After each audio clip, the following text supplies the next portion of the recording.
Welcome to the channel. I am a doctor, and today I'll talk about he thought it was normal aging. It was actually a stroke warning sign. The concept of normal aging has become one of the most dangerous myths in modern geriatric medicine, serving as a convenient but often deadly cloak for the early, silent stages of cerebrovascular collapse. In 2026, neurologists are increasingly identifying a phenomenon where the brain, in its immense complexity, begins to fail in subtle, non-catastrophic ways, signals that the average person dismisses as the inevitable rust of time. To understand the gravity of these signals, we must move beyond the traditional FAST acronym, face, arms, speech, time, and delve into the world of the transient ischemic attack and the silent cerebral infarction. When a man in his 60s or 70s notices a slight stumble, a momentary word-finding difficulty, or a peculiar visual shadow, he rarely thinks stroke. Instead, he thinks of his father's decline, his own late nights, or the natural slowing of the neural gears. But in the investigative framework of contemporary neurology, these are not the signs of a body growing old. They are the alarms of a system under hydraulic stress.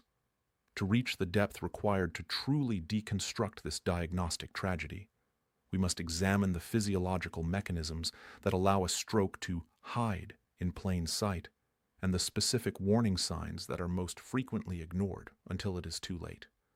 The first major sign often misattributed to aging is the proprioceptive glitch. This manifests as a sudden, brief loss of spatial awareness or a slight veer to one side while walking. A man might be walking down a familiar hallway and find that he brushes his shoulder against the doorframe, or he might reach for a coffee cup and miss it by an inch. To the aging mind, this is interpreted as clumsiness or becoming an old man. However, in 2026, we recognize this as a potential lacunar stroke in the parietal lobe or the cerebellum. These are the regions of the brain responsible for mapping the body in space. When the microvessels in these areas are blocked, the map is temporarily corrupted. Because the event lasts only seconds and causes no pain, it is dismissed. Yet, each glitch represents a localized area of neural death. The brain is remarkably resilient, shifting functions to neighboring neurons, but this redundancy is finite. By the time the clumsiness becomes a permanent stagger, the window for vascular intervention has often closed. The second silent warning is the cognitive pause, specifically the sudden, transient inability to perform a familiar sequence of tasks. This is not the standard, "why did I walk into this room?" moment that plagues people of all ages. Rather, it is a mechanical failure of executive function. A man might be standing in front of his microwave or looking at his car's dashboard and, for a period of 30 seconds, feel as though he is looking at an alien technology. He knows what the object is, but the how-to circuitry is offline. This is often a sign of a TIA, transient ischemic attack, affecting the frontal subcortical circuits. In 2026, we understand that these pauses are frequently caused by microemboli, tiny fragments of plaque or blood clots that temporarily block flow to the brain's command center. When the flow returns, the man shakes his head, laughs at his senior moment, and moves on. He does not realize that his carotid artery may be a ticking time bomb, shedding debris into his cerebral circulation. The third and perhaps most poignant sign is the emotional shift, or the sudden onset of vascular apathy. Families often notice that a once vibrant patriarch has become strangely indifferent, quiet, or mellowed out with age. While some personality shifts are normal, a sudden loss of initiative or a blunting of emotional response is a classic sign of small vessel disease in the prefrontal cortex. These are silent strokes that don't paralyze the body, but they do paralyze the will. Because the change is gradual and doesn't involve a medical emergency like a fall, it is accepted as a natural part of the twilight years. In reality, the brain's motivation centers are being starved of oxygen. In 2026, we have the imaging technology to see these punched-out lesions, yet they remain underdiagnosed because the public still expects a stroke to be loud, violent, and obvious. The fourth sign involves the nocturnal visual shudder. Many seniors experience moments where their vision becomes blurry or dark in one eye, often described as a shade being pulled down. Because this frequently happens at night or upon waking, it is attributed to sleep in the eyes or a need for a new glasses prescription. In clinical terms, this is amaurosis fugax, and it is perhaps the most reliable predictor of a major impending stroke. It occurs when a tiny clot lodges in the retinal artery. The retina is essentially an extension of the brain. What happens to the retinal vessels is happening to the cerebral vessels. To ignore a blurry eye that resolves in minutes is to ignore a direct warning from the cardiovascular system that the plumbing is unstable. In 2026, heart doctors are training patients to see these visual anomalies not as optical issues, but as vascular emergencies. The fifth sign is the unilateral sensory lag. This is a subtle, often intermittent feeling that one side of the body is different from the other. It isn't numbness, and it isn't tingling. It is a lack of vividness in sensation. A man might notice that the water in the shower feels warmer on his right arm than his left, or that the texture of his clothing feels slightly muted on one leg. This is a sensory TIA, usually involving the thalamus, the brain's relay station. Because it doesn't prevent movement and doesn't cause pain, it is often chalked up to poor circulation or pinched nerves. However, nerves in the limbs don't usually cause a perfectly split vertical sensory difference. That is the signature of the brain. When the thalamus is underperfused, the sensory signals are dampened. This muted sensation is the brain whispering that a major blockage is imminent. To reach the full depth of this investigation, we must look at the hemodynamic stress that occurs during these silent events. In 2026, we understand that these warnings often occur during periods of relative hypotension, such as when a senior stands up too quickly or becomes slightly dehydrated. For a brain with healthy elastic arteries, these fluctuations are managed effortlessly. But for an aging brain with stiff vessels, these dips in pressure are enough to tip the balance, causing a localized drought of blood flow. This is why many of these signs are transient. As soon as the body compensates and blood pressure stabilizes, the symptoms vanish. This vanishing act is precisely what makes them so dangerous. It gives the individual a false sense of security, leading them to believe the spell was an anomaly rather than a systemic failure. The sixth sign is the microdysphagia, or the swallow glitch. A man might find that he occasionally coughs or chokes on his own saliva or a sip of water. He tells himself he is just eating too fast, or that his throat is getting dry with age. In reality, the coordination of the 26 muscles involved in swallowing is one of the most complex tasks the brain performs. It requires perfect timing from the brainstem. Microstrokes in this area can cause a slight delay in the swallow reflex. This is not just a nuisance. It is a sign that the brainstem, the power plant of the body, is losing its vascular integrity. If the brainstem fails, the result is not just a stroke. It is often the loss of the drive to breathe or maintain a heartbeat. Yet, the swallow glitch remains one of the least reported symptoms in the geriatric population. The seventh sign is the auditory shadow, or transient, one-sided tinnitus. While many seniors have chronic ringing in the ears from years of noise exposure, a new, sudden, or pulsating ring that occurs in only one ear can be a sign of a vascular event in the internal auditory artery. This vessel is tiny and branch-like, making it an easy target for microclots. When the hair cells in the ear are deprived of blood, they fire erratically, creating the sensation of sound. If the clot passes, the sound stops.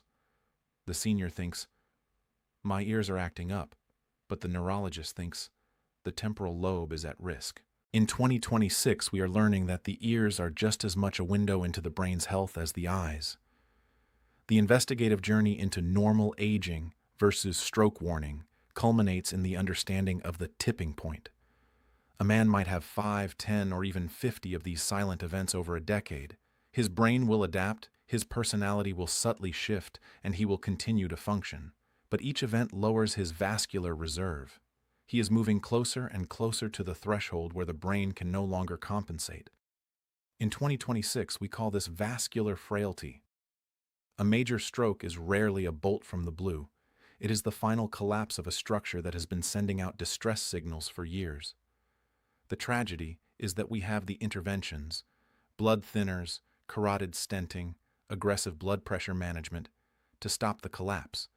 but we can only use them if we recognize the signals. We must also deconstruct the normalization of these symptoms by the medical community itself. For too long, doctors have told seniors that a little bit of forgetfulness or a slight loss of balance is par for the course. This clinical apathy has reinforced the patient's own denial. In 2026, the movement toward neurovigilance is changing this. We are teaching patients and primary care physicians that sudden and transient is never normal. If a symptom appears out of nowhere and disappears within minutes, it is a vascular event until proven otherwise. This shift in mindset is saving thousands of lives, moving the diagnosis of stroke from the emergency room back to the outpatient clinic where there is still time to act. Furthermore, we must address the role of sleep in these silent warnings. Many of these events occur at 3 AS or 4 DAS AM, when blood pressure is at its lowest and the blood is most prone to clotting. A man might wake up to use the bathroom and feel a heavy arm or a moment of confusion. By the time he wakes up for the day at 7 AM, he feels fine. He dismisses the nighttime event as a weird dream or sleeping on the arm wrong. But this nocturnal TIA is a high-level warning. It indicates that his cardiovascular system cannot maintain adequate cerebral perfusion during the body's natural resting state. In 2026, heart doctors are using wearable technology to catch these midnight warnings, providing data that a patient's memory simply cannot. The psychological component of this issue is also profound. Men in particular are socialized to tough it out and ignore minor physical irritations. To admit to a glitch or a shadow is to admit to vulnerability. By labeling these events as normal aging, the individual can maintain their sense of self and their independence. But this is a Faustian bargain. The toughness that prevents them from seeing a doctor is the very thing that leads to a catastrophic loss of independence following a major stroke. In 2026, the messaging is shifting to vascular intelligence. Real strength is found in the ability to monitor one's own internal gauges and act when the pressure drops or the signal wavers. In the final investigative analysis, the story of "he thought it was normal aging" is a story of missed opportunities. It is a story of a brain that was desperately trying to communicate its struggle through the only means it had: subtle failures in mapping, vision, swallowing, and emotion. The future of geriatric longevity depends on our ability to listen to these whispers. We must move toward a society where every senior moment is evaluated with a degree of vascular suspicion. We must empower seniors to see themselves not as failing or rusting, but as complex systems that require precise maintenance. The brain does not want to die. It wants to heal, but it needs the blood, the oxygen, and the medical intervention that can only come from an early and accurate diagnosis. To conclude, the silent stroke is the greatest thief of the 21st century, stealing the golden years from millions of families. But it is a thief that leaves fingerprints. The proprioceptive glitch, the cognitive pause, the emotional shift, the visual shudder, the sensory lag, the swallow glitch, and the auditory shadow.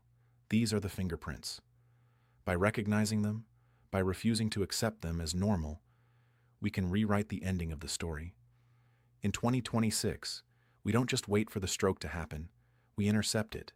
We protect the white matter, we preserve the executive function, and we ensure that aging remains a process of accumulating wisdom rather than a process of accumulating infarctions. Reclaim your brain's health by acknowledging its signals. The next time you experience a glitch, don't laugh it off. It isn't aging. It is a warning, and in that warning lies the power to save your life.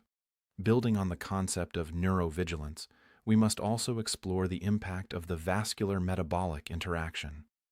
In 2026, we have discovered that blood sugar spikes and dips significantly exacerbate the damage caused by these silent strokes.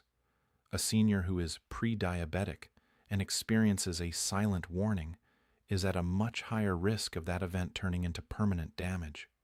The normal aging excuse often masks the underlying metabolic chaos that is destroying the microvasculature.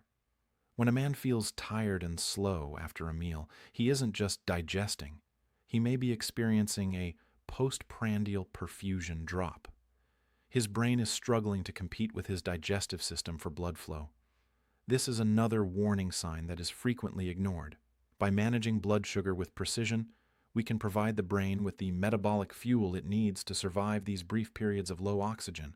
The investigative focus in 2026 also includes the autonomic vascular loop. Our blood vessels are not passive pipes. They are dynamic, muscular tubes controlled by the autonomic nervous system. Chronic stress, poor sleep, and undiagnosed anxiety keep these vessels in a state of hyperconstriction. When a silent stroke warning occurs, it is often the result of this stress tension meeting an atherosclerotic blockage. The senior who thinks he is just getting grumpy with age may actually be living in a state of constant autonomic alarm, which is starving his brain of blood. By treating the nervous system through meditation, better sleep, and vagal nerve support, we can actually open up the vascular channels, providing an extra layer of protection against the next glitch. Furthermore, we must examine the microclotting phenomenon that has become more prevalent in the post-2020 era. We are seeing a rise in atypical stroke warnings in seniors who have no traditional risk factors like high blood pressure or smoking. These individuals are experiencing inflammatory strokes, where the blood becomes hypercoagulable due to systemic inflammation. These events are even harder to detect because the warning signs are more diffuse: vague brain fog, unexplained fatigue, or transient word salad. In 2026, we use specialized blood tests to look for D-dimer and other clotting markers in seniors who report these vague symptoms. We are finding that normal aging is often a state of chronic, low-grade blood sludge that is slowly suffocating the brain. The normal aging myth also extends to the realm of physical frailty. We have long been told that losing muscle mass and getting weak is just what happens. But in 2026, we understand the muscle-brain connection. Muscles release myokines that protect the brain's blood vessels. When a senior stops moving because they are tired, they lose this protective shield. This makes them more susceptible to the silent warnings. A man who notices he is slowing down on his daily walk isn't just losing muscle.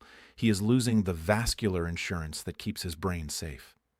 The stumble isn't just a weak ankle. It's a brain that can't coordinate the ankle because of a microvascular drought. The investigative conclusion is clear. Physical activity is not just for the body. It is a direct medical intervention for the cerebral circulation. To add a final layer of investigative depth, we must address the silent hemorrhage. While most strokes are ischemic, blockages, a significant number of silent warnings in seniors are actually microbleeds caused by amyloid angiopathy, a buildup of protein in the vessel walls. These microbleeds cause sudden, sharp headaches that last only a few seconds, or a spark in the vision. The senior thinks, just a quick headache, I'll take an aspirin. But if the cause is a microbleed, aspirin can actually make it worse. This is the aspirin paradox of 2026. The future of stroke prevention is found in the total brain audit. In 2026, we recommend that every person over the age of 65 undergo a comprehensive vascular and neurological baseline. We look at the carotids, the heart rhythm, the blood viscosity, and the white matter health. We don't wait for the shudder or the stumble. We look for the pre-warnings. But until this becomes the global standard of care, the responsibility remains with the individual and their family. You must be the detective. You must see through the normal aging disguise. Every subtle change is a data point. Every glitch is a message. Listen to the brain's whispers. It is the only way to ensure that the golden years are lived in the full light of cognitive clarity and physical freedom. The story of he thought it was normal aging should be a cautionary tale from the past, replaced by a new era of proactive, informed, and vigilant longevity. At the end, vigilance remains the ultimate guardian of neurological health.